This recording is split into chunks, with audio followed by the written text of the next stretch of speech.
Welcome back, folks. Episode 37, Get a Grip on Lighting. On today's show, we have Gayathri Unnikrishnan. She is one of the directors of standard development at the Well Building Institute. And we talked to her a little bit about how the indoor environment can be made more healthy with good lighting systems. It was a great show. Listen to it. Now, I want to tell you guys real quickly. Do you know what the internet is? Good. Then go to a website called YouTube, type in Get a Grip on Lighting, and subscribe to our YouTube channel, please, because we really need some help to get some fancy stuff with YouTube if we get 100 subscribers. So please go there and do that. This episode of the podcast is brought to you by Lumax Lighting. Go to LUMAXLIGHTING.com, baby, lumaxlighting.com. Hey, Greggy, what is Matt going to throw up on the screen there for us to talk about today? Well, he's going to put up the CNR LED fixture, which is an aisle light fixture. But before we dive into that, just on Lumax in general, what I really like about them is that they're not a cookie cutter company. They're not bringing out every fixture that everyone else has. They're taking it and making custom fixtures for specific applications. And that's really what you need today in the LED lighting world. So I love them for that. But in terms of this specific fixture, here's another application where I can't tell you how many times I go into a facility and they have the lighting, first of all, maybe not over an aisle when they need aisle lighting, and they might have it right over the rack where it's not doing anything. Or they have it the wrong fixture there where it's a widespread lens and it's shooting the light out where it doesn't need to be. The CNR LED fixture actually drives the light down to the ground and off the sides on the shelves where you need the light. So make sure you pick the right light for the right application, and Lumax does a great job of that. Yeah, whenever I go to that Lumax website, they just have so many different fixtures for so many different applications. They really are good like that. And when it comes to rack aisles, folks, come on, man. You don't use the same fixture in the rack aisle that you use in the crosstalk or the open area. That's lighting 101 basics. Come on, man. And don't put the fixture on top of the rack. In fact, do your lighting upgrade after the racks are in so you can put the light right in the middle of the rack. Come on, man. So this episode of the podcast and every episode of the podcast on the getagriponlighting.com website is brought to you by the National Association of Innovative Lighting Distributors. Go to NAILD.org, Greg, NAILD.org for information on joining this association, on information on what else? LS1, LS2, our magazine, all the stuff that Nail puts out. But for right now, we're going to get into the Well Building Standard a bit and Gayathri Unnikrishnan, episode 37, Get a Grip on Lighting. Welcome to the Get a Grip on Lighting podcast, Gayathri. Thank you. Thanks for having me. Say hello to Greg Ehrich. Hi, Greg. Hi, Michael. Hey. Hi, thanks for being here. So tell us a little bit about the Well Building, is it the Well Building Standard, and how it relates to lighting? So the Well Building Standard, as we call it, but we refer to it as a rating system, is a set of requirements or features that we think is important to have a healthy building. It's based upon about 7 years of research. We visited the evidence and we saw that people spend 90% of the time indoors, but the indoor spaces are not the most healthy. And humans have evolved to live outdoors and to have in fresh air, to drink clean water, to have light as per the sunrise and sunset. So these are things that we are not getting in our daily lives when we are spending our time indoors.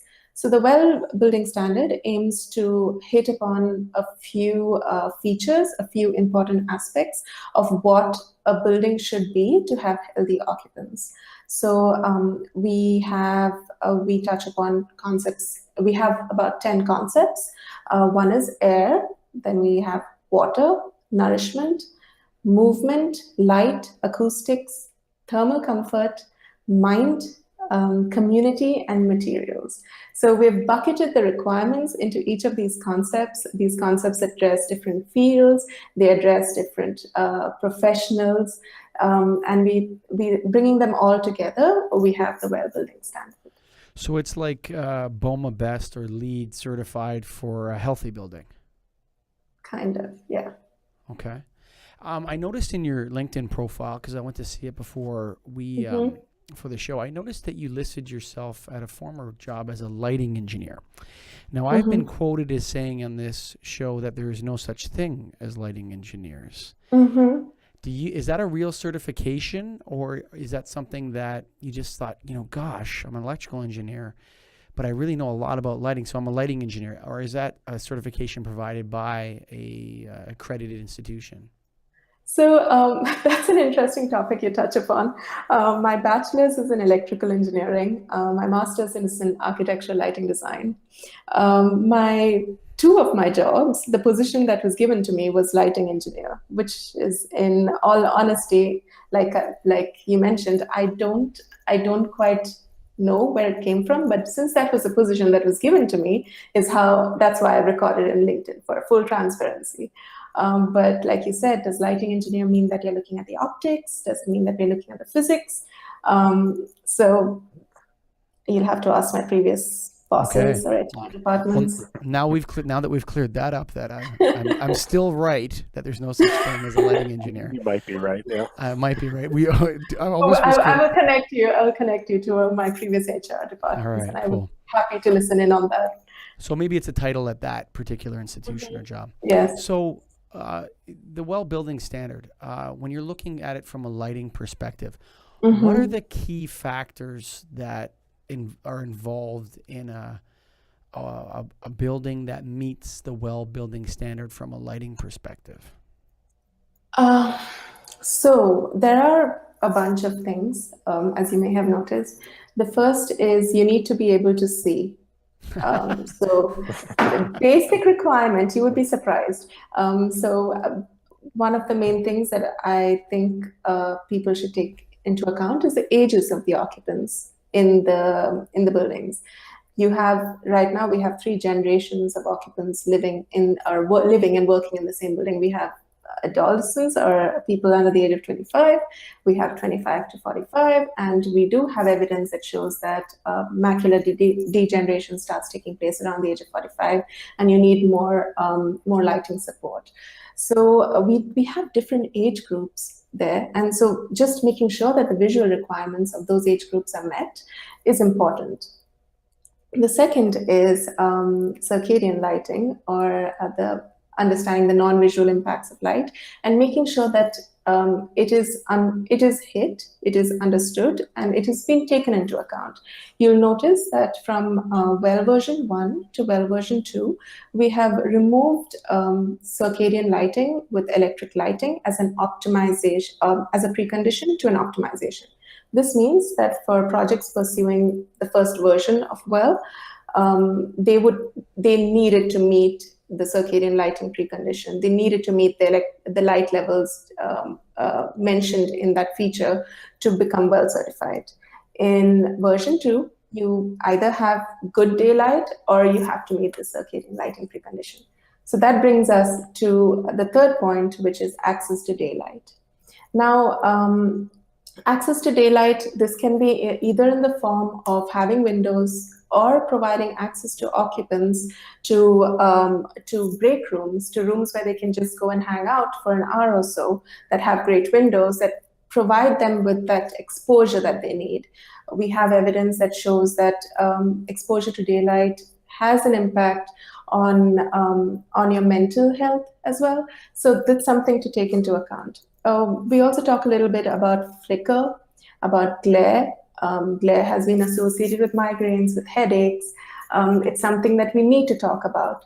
So that's been addressed as well. And there's a little bit about occupant control and providing supplemental lighting for those who need it. But my favorite bit about in the entire lighting feature is not about lighting, it's about education.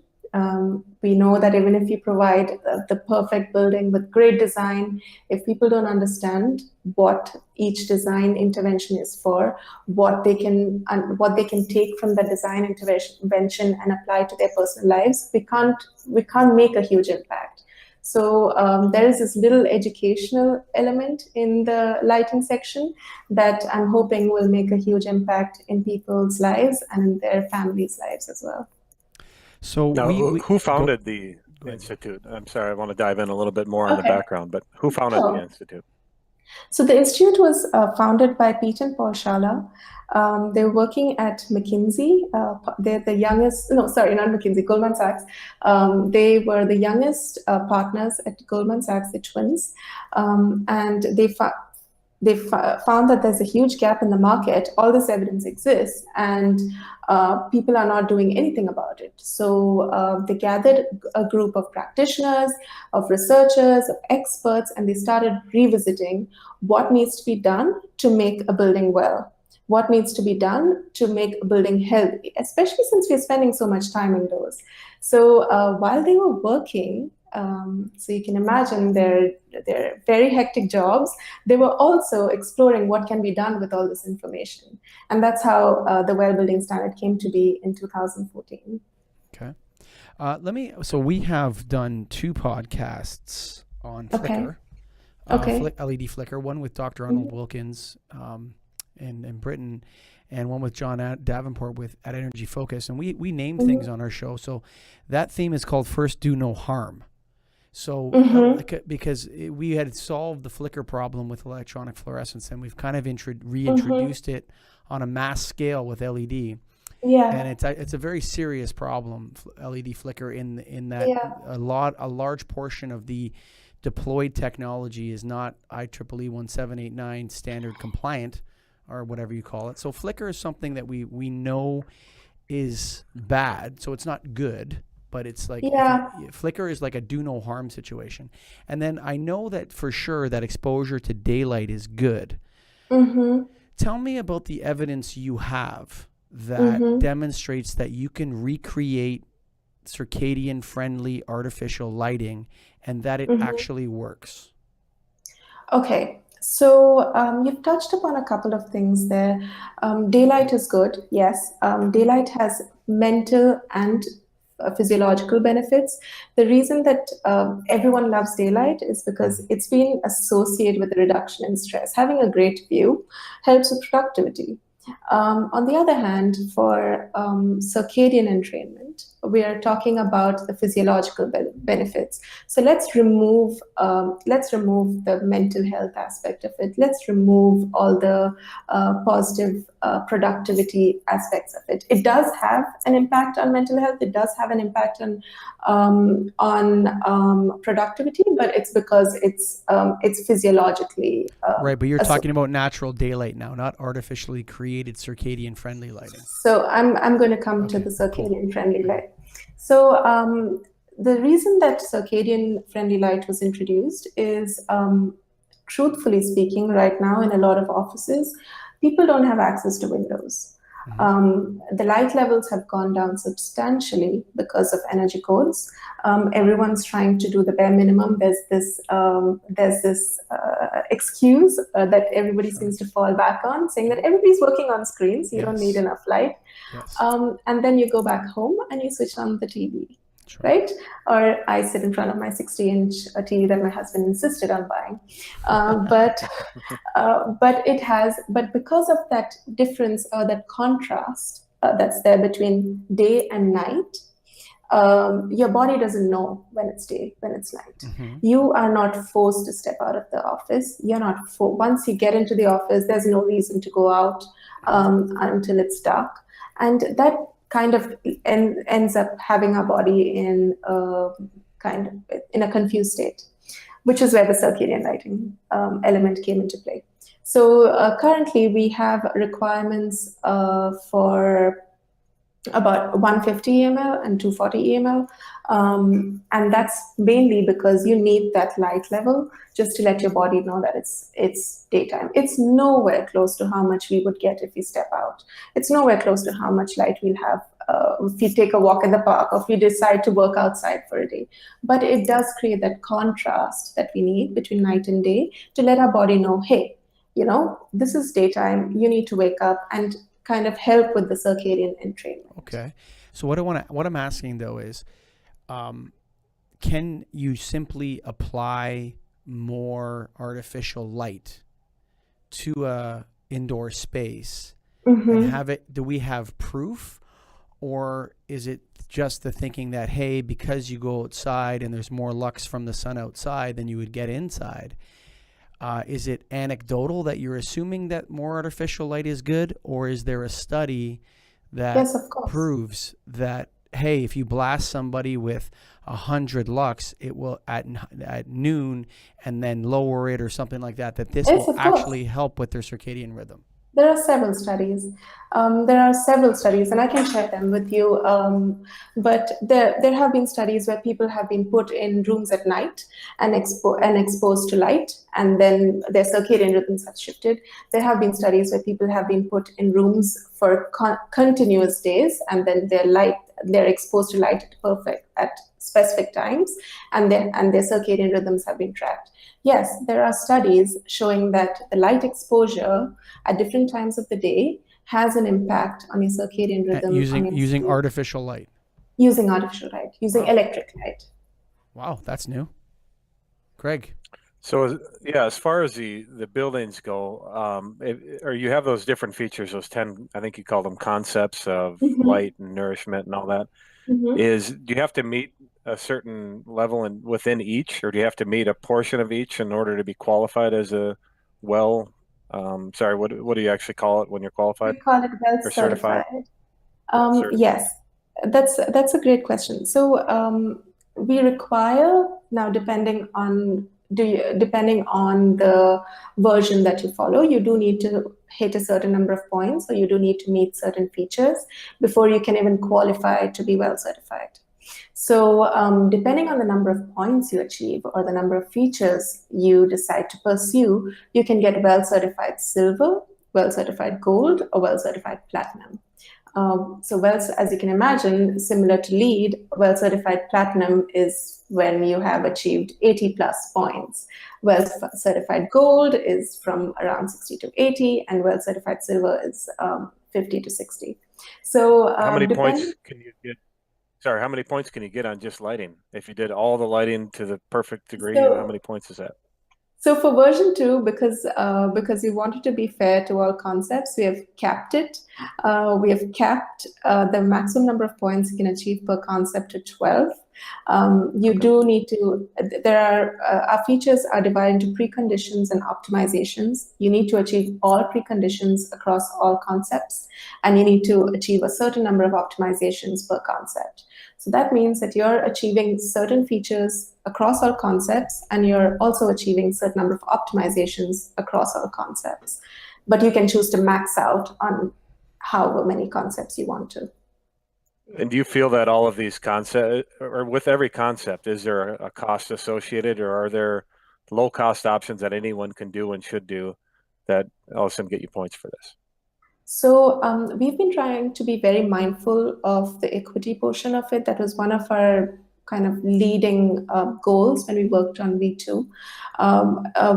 We want to make sure that a project in India, a project in China, or affordable housing project can achieve these requirements. So we have tried to take into account different situations and make sure that it's achievable or feasible for those projects to achieve. Now, of course, there are these requirements which require you to refer to a nutritionist. That's an added cost, but it is important because of the health impact that it has. It's not something that a project team would take into consideration under any circumstance, but because it's required, it would be an added cost. But the health impact would be much higher. I think it's justified. Okay, so go ahead, Greg. You finish up because I was going to say my mind is spinning here right now. Yeah, slow it down. Every commercial building really in the world able to be well certified? Do they have that capability, or are there buildings that you just can't do it? I would hope not. I would hope that every single building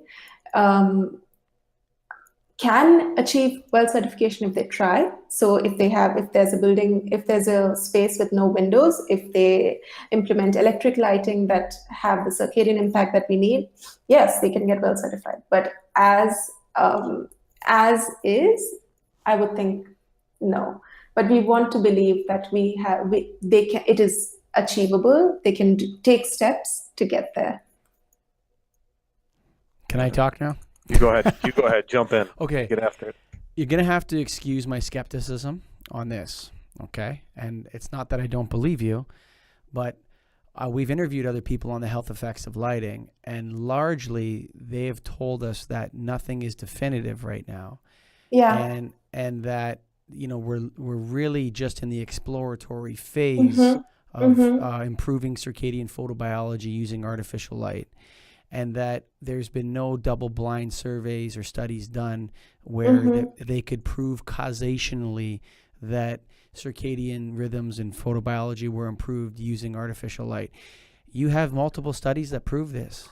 So, Greg, I think, yes, but what the main argument or the main confusion that has been is the light levels itself. So we don't, honestly, we are still in very, very early stages of defining what the metrics should be. I'm honestly waiting with bated breath the day CIE or IES comes out and they have a standard that says, hey, we've all agreed and this is the metric that it should be. We are talking to experts, we are talking to people, but we still don't know what the metric should be, what the thresholds should be. We don't have research on that. Right. We don't have papers on that. And I know what your next question is going to be. It's like, how did you guys reach the threshold, right? Am I reading your mind now? You're kind of pretty good. So we spoke to experts. We spoke to very well-known experts before we reached this particular threshold. Which experts? Which experts did you speak to? I would need to revisit our contracts and make sure that I can tell you who the experts are. All right, very good. Okay. Fine. But I can. I'm Jen. I came on board last year. I'm a pretty. Sure, I get it. I'm not easy to convince. So, yeah, big, pretty well-known experts, and these thresholds have all been vetted by them. Okay. The metrics have also been agreed by them. So, like I mentioned earlier, there is a lot of discussion about the metrics used, basically because of the photobiological receptors that they are hitting. Are we just going to talk about IPRGCs? Are we going to ignore the cones and rods? Do we know enough to say which one's important? So things like that, yeah, they should be talking about, and I would like to selfishly think that WELL has brought it to the forefront. Everybody is mad because someone's put it out there, and it's great because everyone's discussing it, and maybe we'll get something out of it. Of course, but the truth is, there are so many people who are working, like I mentioned, in offices without windows. The truth is, there are millions of people out there, and we are just going to know enough to know that there should be some level of light. We know enough what the minimum level of light is, and we are just going to sit there and wait for the metrics to be formally agreed upon. So sometimes there's unintended consequences, right? I mean, yes. You know, so like so here's the thing. And this is what's interesting. This is the Get a Grip on Lighting podcast. You have two guys that go out every day and sell people lighting systems. That's what we do. We stand in front of the customer and we say, you should do this to save energy. You should do this to save on maintenance. And whenever it comes to the health effects of lighting, I always step back and I go, yes, daylight is good. Yes, don't have a flickering lighting system. Those two things are 100% good. We know that. But when it comes to other things, and I feel like we're on a little bit of a slippery slope when it comes to definitively saying this is good and this is better than this. And a lot of times too, I experience clients who the first thing they do when we do a retrofit is take the bulbs out because they want to work in the dark. Like we have clients that will, Greg knows exactly what I'm talking about. For sure. Yes, like we have to, like we'll put in light fixtures. So we'll do a job and we'll take out a whole bunch of fluorescent troffers and we'll just assume that those 4 in the back corner are burned out. And then we get a call from the customer saying, no, I can't take the bulbs out of this fixture because it's an LED flat panel. And I need it turned off right now because I want to sit in the dark and stare at my screen. And as a guy who sells lighting to the end user, my opinion on the health effects of lighting, other than flicker and daylight, more daylight is good. Flicker is bad. is whatever light you want, man. You're going to pay that I know. invoice.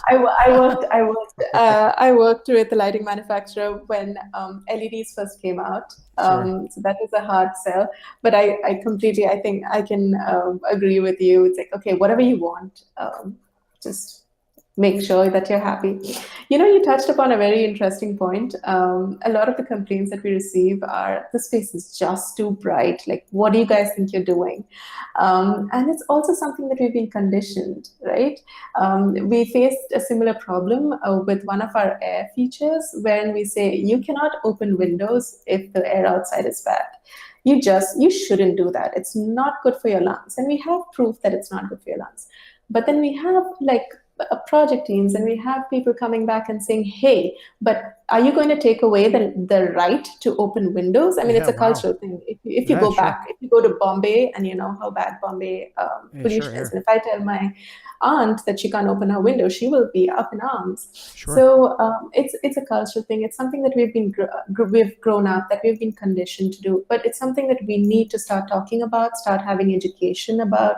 The more you know. Now, if I know that the air outside is so bad that it's going to impact my lungs, I will think twice before opening the window. If I have a sensor there that tells me that, hey, you shouldn't open the windows right now, the air is not that great, I will think twice. So one of the things that we try to do is create education. This could be something as simple as telling people to take walks, take micro breaks. That helps with mental health, that helps with your fitness or your movement goals, your cardiovascular health. It'll also help you get enough daylight if you take a 30-minute walk. So we get enough daylight exposure. So we try our best to create small steps in our goal of market transformation. But again, at the end, it's not an easy change, because we're so used to a certain way of life that if somebody takes it away from us, we're just going to be like, you don't have the right to. Yeah, nobody wants to be dictated from an Orwellian ivory tower. But Exactly. I might go off topic, Greg. I know Greg's going to look at me. Don't do it. But I'm going to ask you another question here, just related to this. So if natural light is so good for us, why do people wear sunglasses all the time? So natural light is good for us, yes. But how much is glare good for us? How much do we want to get into that? If I can't go out without sunglasses, I'll be down with a migraine. I'll be sitting in a quiet room and yelling. So it's a balance. Natural light is good for us, but how much comes through those sunglasses, we don't know. But I know that there are a lot of very intelligent people out there who are finding out, and I'm waiting for all that research. I hear you. I you know what, I am some people are kind of like, oh man, he's asking tough questions and I don't know the answer. That's okay if you don't know the answer. I mean, I don't know the answer either. I think there's a lot of people say, it starts as this health effects of lighting thing always starts off with the conversation. Well, we evolved outside and we've been living outside for, as humans for 200,000 years. And before that, 6 million and all this sort of stuff. And elephants don't wear sunglasses and neither do chimpanzees. And, why are humans badly affected by the sun? Why are humans the only animals that have to put on sunscreen? Lighting is such a funny thing. What's that? Yeah, and that's interesting. I'm sorry to interrupt you. Yeah. It's also everyone's kind of perspective, no? Like when I was telling Michael earlier that I grew up in Dubai. I'm used to a certain level of light, and that's intense. So for me, I'm used to that. I need it. When I did my master's in Stockholm, so spent winter there, barely survived it, and when the sun came out, it was not enough for me. Like I'm used to a certain level of heat, I'm used to a certain level of light level. It's also that our bodies have evolved, no? So if you have, there has been some really interesting research about your eye color and how much light you can withstand, or how your structure is created based on your conditions. So there are so many interesting ways, and light is not the only thing. There are so many interesting variables. And now with I'm in New York. I'm in a completely different scenario. Again, back to the winters that I had promised Not as bad myself. as Stockholm, though. I had promised myself that I will not put myself through winters like that. And then we had the bomb cyclone. So, it's something that we have personal preferences. There are physiological things that we're used to, and there are also cultural things that we're used to. So there are so many things that we need to take into account. So if I'm a building owner, I understand that I want to, make my building better for the occupants in there, but what is my incentive for being a well-certified building? Okay. So, is there any financial incentive, anything like that? That's what I'm looking at. Financial incentive is increase in productivity, happier occupants, and decrease in stress levels, and thus decrease in sick days. So there's this thing that we discussed. The mind concept is my next favorite concept apart from light, and we have a lot of these discussions. It's called presenteeism, wherein you're here, but your mind is somewhere else. So I have a big problem with that. Those hour-long meetings, hour-and-a-half-long meetings that can be solved with an email. Our founder has one of those cups that says, "This meeting could have been an email," but I digress. So there are so many things that impact productivity. There's actually my colleague who has transitioned out. He wrote the AIR concept. He's done some very interesting work on if you sit in one place, you've got a lot of particulate matter around you, and that increase in that particulate matter. So if you have a whole bunch of people sitting in a room talking, the amount of carbon dioxide increases, right, in the room. That decreases your cognitive abilities. That makes you more sleepy. So things like that you don't even think about has an impact on your productivity. So that would be you can't really define that, though. That's the hard part. I mean, us being in sales, we're used to saying, here's what you're going to, here's what you're going to. This is just saying, this is the efficiency, and these are the savings over 20 years because of lifespan. Sure. Yeah, we're working on that. We have, even though WELL was released in 2014, you can imagine the project life cycle, how long it takes to actually get a building up and running, certified, takes time. So we are going back into the buildings that we have certified. We have post-occupancy surveys. We are conducting surveys. We're conducting case studies there, research there to understand what the fiscal impact is. But from verbal conversations, from emails, from surveys that we have received, it has been overwhelmingly positive. Regarding the numbers, I hope to have something for you very soon. I know that we're almost near the end of one of our business case studies, but it will take time because it's not as black and white as energy efficiency. We're talking about people and their health. We may not even see an impact till years down the line. So now you guys have done version 1 in 2014 when you kicked it off, and then version 2 is at 2018. Is that when that launched? That's right. That's right. And are you planning every 4 years? Is there going to be an advancement in this, do you feel? The way the last year has gone, I would hope not. We were buried underneath. But we released the version 2 pilot, which is basically we provided a beta version for project teams to play around. They can use, they can tell us what their feedback is.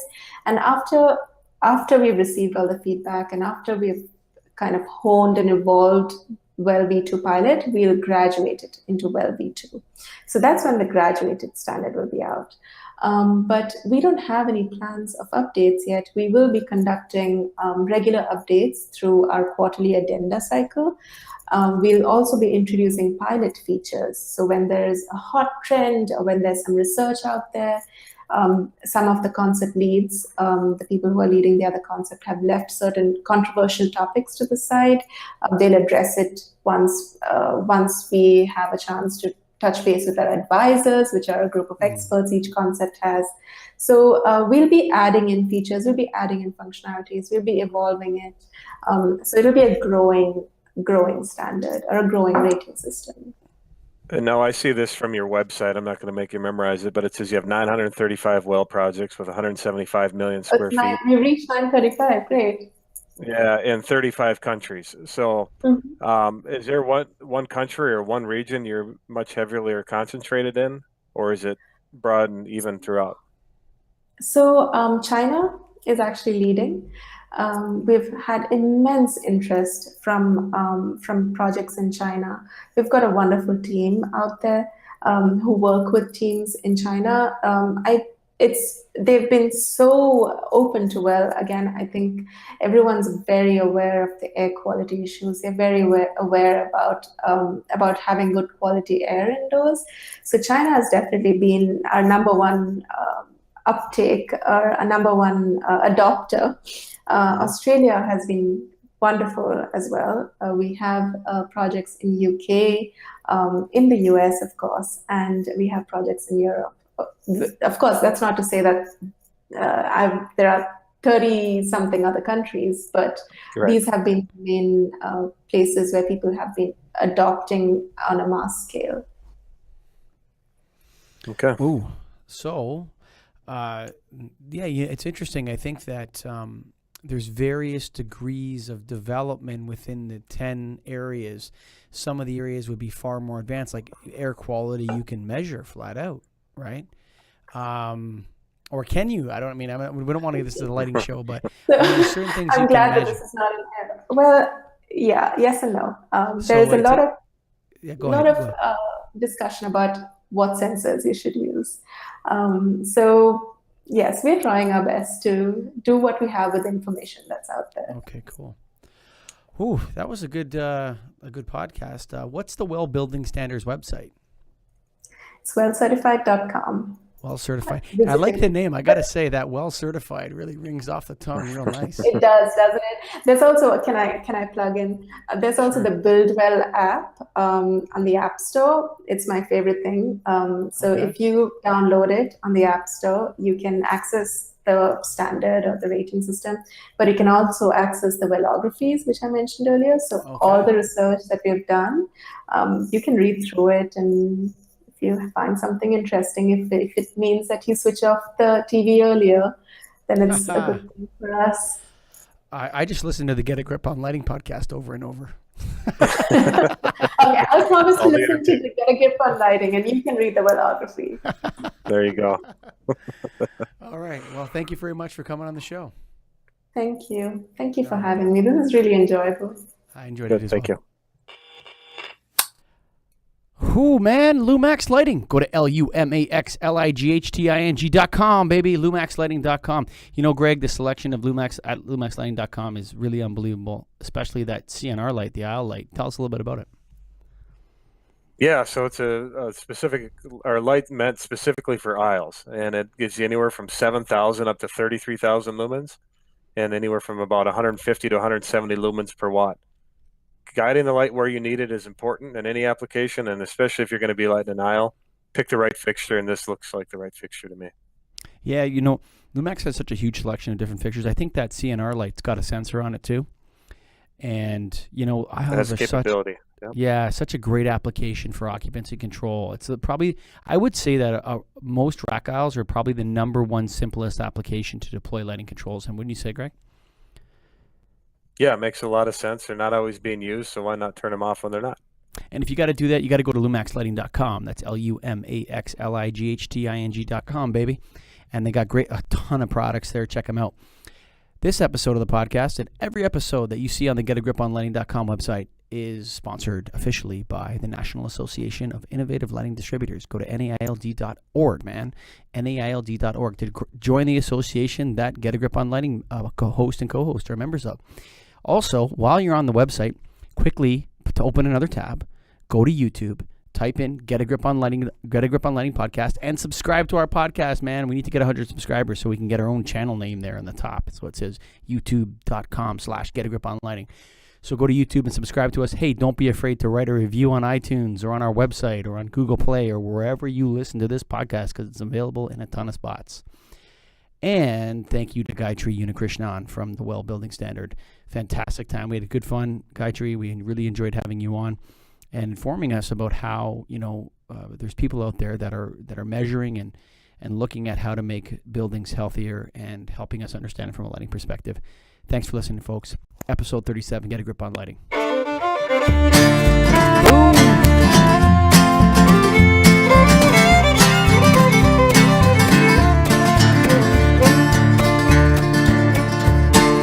Written on the rectory wall, there's a sign there for all. You are lost, Lord is there to find you.